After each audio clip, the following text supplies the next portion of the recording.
हम भगवद गीता के तीसरे अध्याय की बातों को सुन रहे और भगवान अर्जुन को कर्मयोग की शिक्षा दे रहे। तो आइए अब 12वें श्लोक पर चला जाए। भगवान ने यहाँ अर्जुन को कहा कि इष्टान भोगान हि वह देवा दास्यन्ते यज्ञ भाविता तय दत्तान अप्रदाय एभ्य यह भुक्तेस्तेन च एव सः।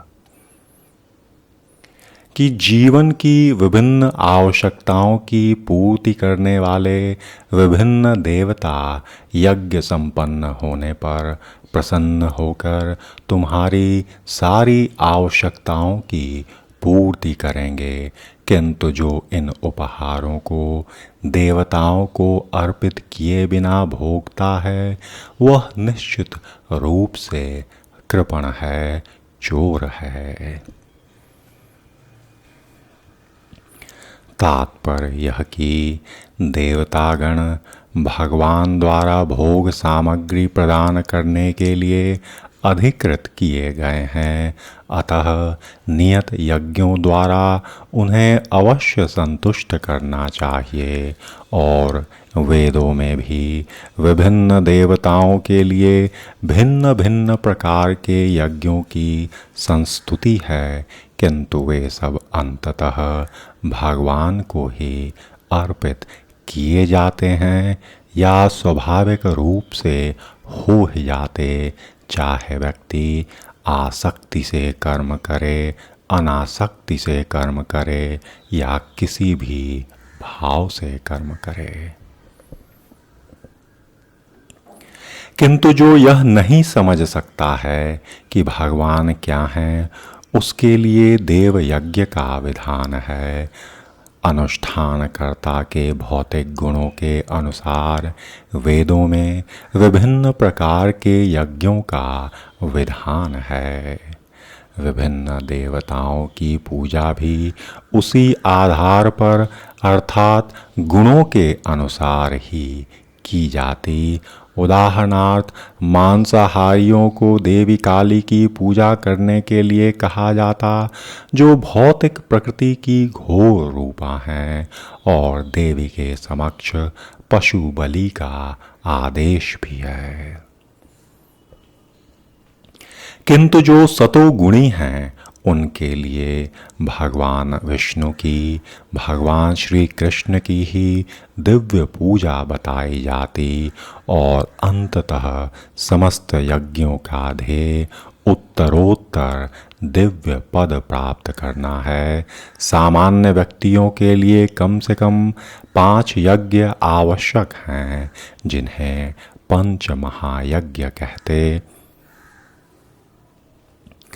किंतु मनुष्य को यह जानना चाहिए कि जीवन की सारी आवश्यकताएं भगवान के देवता प्रतिनिधियों द्वारा ही पूरी की जाती, कोई कुछ बना नहीं सकता। उदाहरणार्थ मानव समाज के भोज्य पदार्थों को लें। इन भोज्य पदार्थों में शाकाहारियों के लिए अन्न, फल, शाक, दूध, चीनी आदि हैं, और मांसाहारियों के मांस आदि, जिनमें से कोई भी पदार्थ मनुष्य बना नहीं सकता। फिर एक अन्य उदाहरण लें। चाहे सूर्य की ऊष्मा हो, प्रकाश हो, जल, वायु आदि जो भी जीवन की आवश्यक चीज़ें हैं, इनमें से भी किसी को भी बनाया नहीं जा सकता। परमेश्वर के बिना न तो प्रचुर प्रकाश मिल सकता, न चांदनी, वर्षा या प्रातःकालीन समीर ही, जिसके बिना मनुष्य जीवित ही नहीं रह सकता।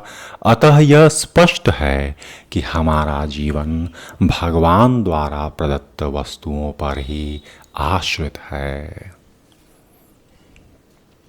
यहाँ तक कि हमें अपने उत्पादन उद्यमों के कच्चे मालों की आवश्यकता जहाँ होती, वहाँ धातु गंधक, पारद मैग नीज इत्यादि अन्य आवश्यक वस्तुएं, इनकी पूर्ति भी भगवान के प्रतिनिधि ही करते हैं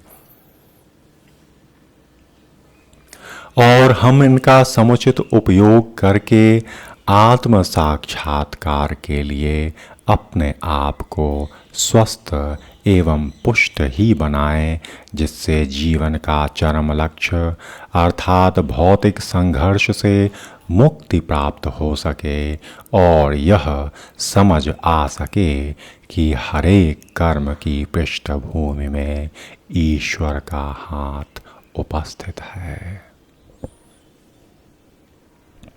यज्ञ संपन्न करने से मानव जीवन का चरम लक्ष्य और यह समझ आ जाता कि भगवान ही सर्व कर्म के पीछे हैं और यदि हम इसको भूल केवल स्वार्थवश अपना जीवन व्यतीत करेंगे तो हम अधिकाधिक संसार में फंसते जाएंगे और तब वास्तविक उद्देश्य से भी दूर हो जाएंगे। प्रकृति के नियमों को भी हम खंडित करेंगे और इस प्रकार दंड के भागी बनेंगे।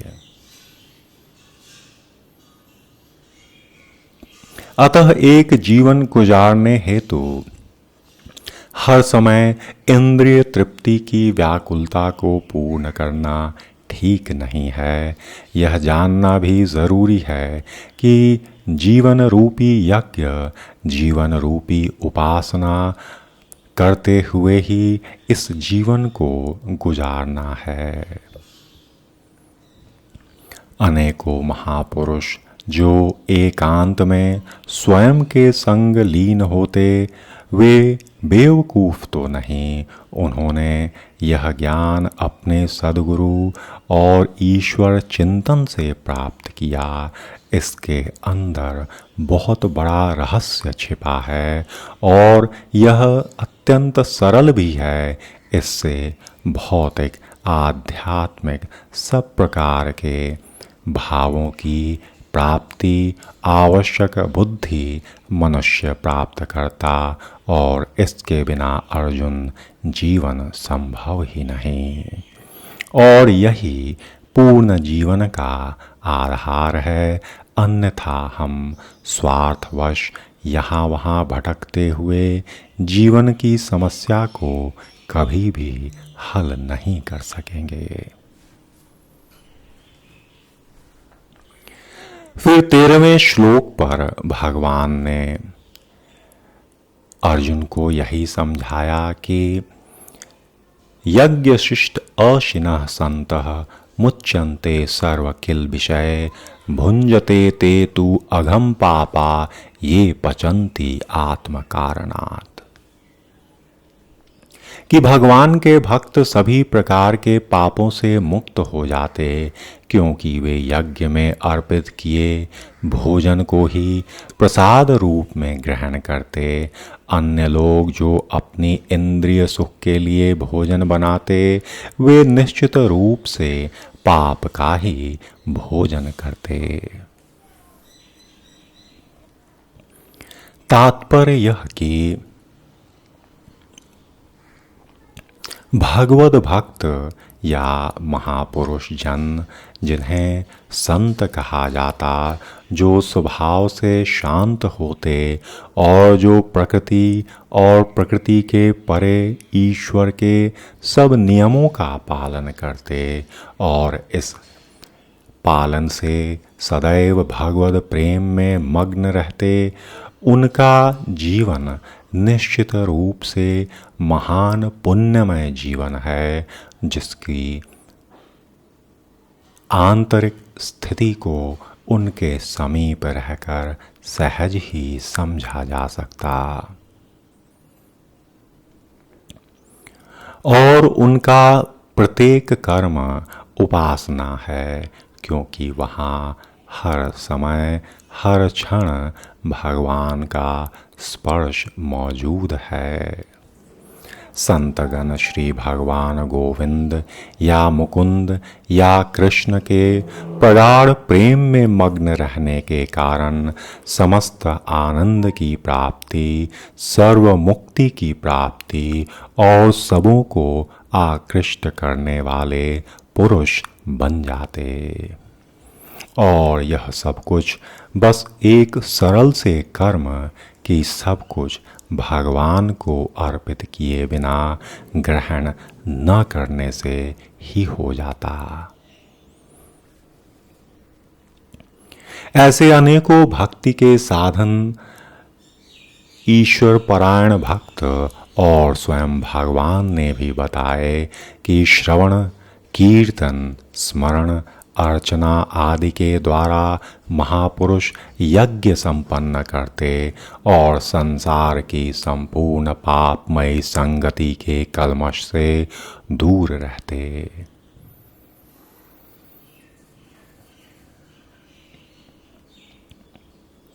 अतः सभी प्रकार से सुखी रहने के लिए मनुष्यों को पूर्ण यज्ञ करने की सरल विधि भगवान ने इस भागवत गीता में बताई है, जो अन्यत्र इस तरह सरलता से, सहजता से उपलब्ध नहीं, और इसके द्वारा मानव अपने संसार के जीवन में शांति और उच्चतम सुख की प्राप्ति कर सकता।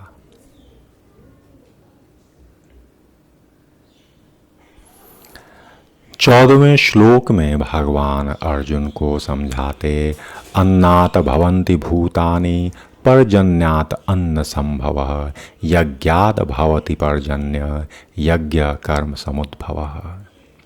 सारे प्राणी अन्न पर आश्रित हैं, जो वर्षा से उत्पन्न होती, वर्षा यज्ञ संपन्न करने से होती, और यज्ञ नियत कर्मों से उत्पन्न होते।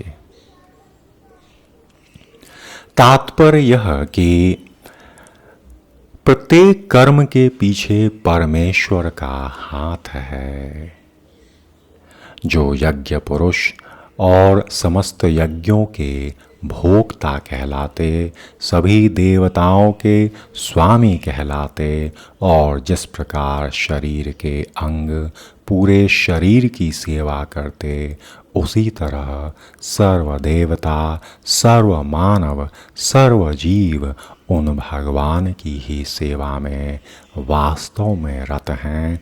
बस यह देखना और समझना ही तो वह संबंध है जो जीव और परमात्मा के मध्य है।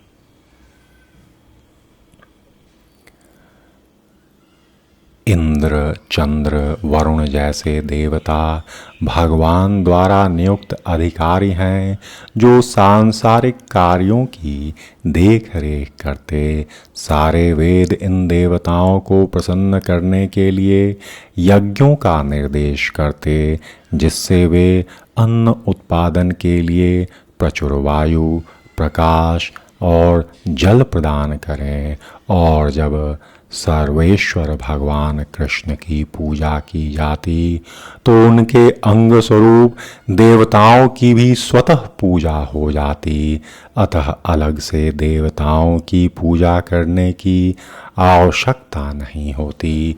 इस हेतु भगवद भक्त सर्वप्रथम अपने गुरु या भगवान कृष्ण को भोजन अर्पित करते और तभी खाते, जिससे शरीर आध्यात्मिक पोषण प्राप्त करता, जो जीवन का आधार है।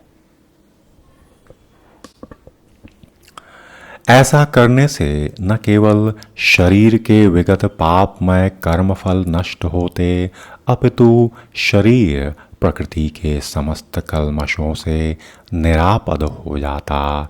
और जैसे जब कोई छूत रोग फैलता, तो इसके संक्रमण से बचने के लिए रोगानुरोधी टीका लगाया जाता, इसी प्रकार भगवान श्री कृष्ण को अर्पित करके ग्रहण किया जाने वाला भोजन हमें भौतिक प्रदूषण से निरापद बनाता और जो इस विधि का अभ्यस्त है वह भगवद भक्त कहलाता।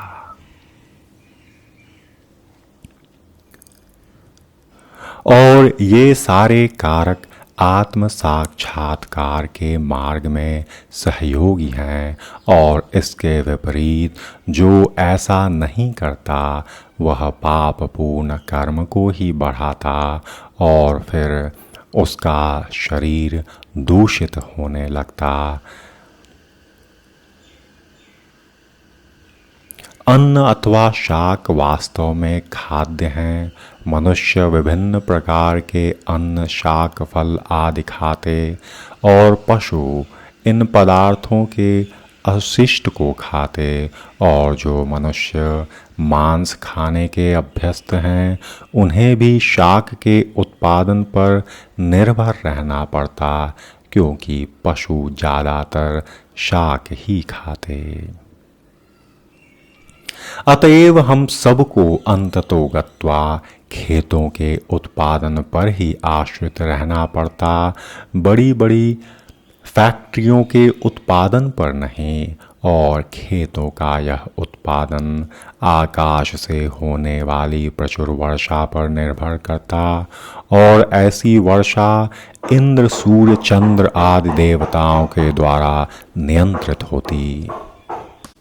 और ये देवता भगवान के दास हैं, अतः भोजन के अभाव से बचने हेतु यज्ञ और विशेष रूप से इस युग में संस्तुत संकीर्तन यज्ञ संपन्न करना चाहिए। अभी एक विराम।